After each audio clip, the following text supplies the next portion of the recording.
A twisted deal with the devil. It was the summer of last year in June. The first COVID lockdown had begun to ease, and people in England could briefly relax and enjoy the summer with family and friends.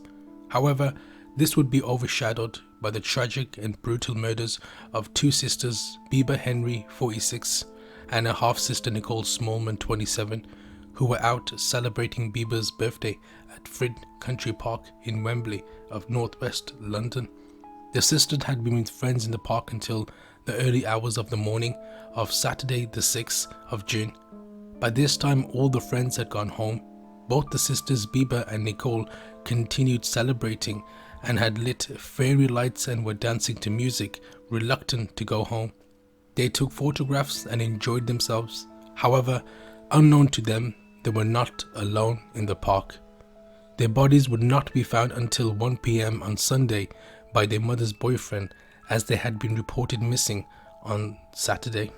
At the very beginning, the investigation had been overshadowed by police incompetence, which we will discuss later. Both the sisters were very close but were different in personalities. Bibaa, the eldest, who was celebrating her 46th birthday, had been a senior social worker with Buckinghamshire Council since 2017. She was described by her mother as always working with people and trying to get the best out of them, motivating them. Her mother continues, before she became a social worker, one of her jobs was driving a minivan of disabled children to their swimming classes. She loved the job. She knew all the children and they loved her. Bibaa had her own grown-up daughter, Monat, who was pregnant at the time and had been at the center of attention at the party in Frid Country Park. Nicole, on the other hand, was different. She was described by her mother as a hippie. She was Bibaa's half-sister, her father's Chris' only child, and the granddaughter of a professor, Danyal Smallman, a composer and a former pro-vice-chancellor of Liverpool University. She worked as a freelance photographer and a photographer's assistant, and recently started a job at an events company. She loved people.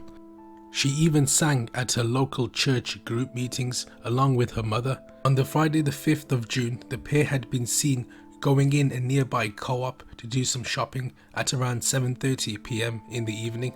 CCTV also shows the pair entering the park at around 7:40 p.m. After setting up at the top of a hill from which they could watch the sunset, they spent the next few hours with a small group of friends, eating, drinking, dancing and playing cards. A mini festival, their mother called it. By midnight all the guests had left, but the sisters decided to stay and celebrate.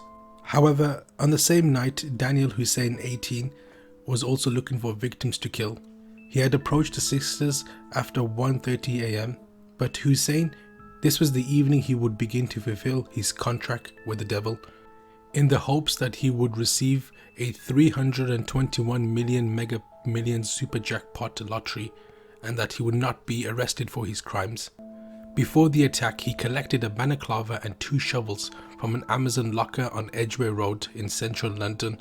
He was next caught on CCTV entering the park at around 8:40 p.m. and police think that he spent some time observing the sisters from a distance. He stabbed Bibaa 8 times and her sister 28 times with a 12-inch knife.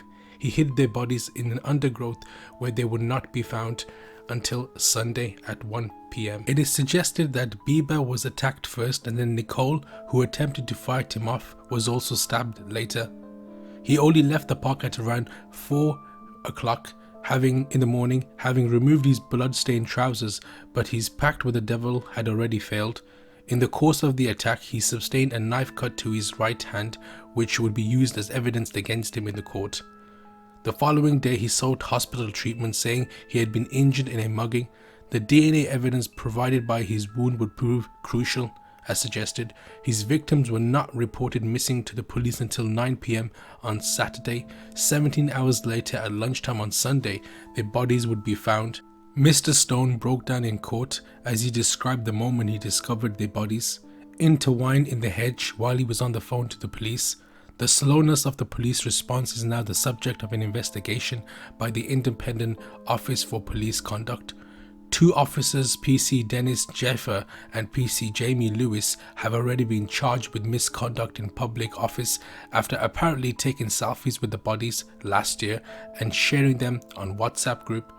What a twisted thing, and how evil and insensitive does a person have to be to do such a horrific and just horrible thing?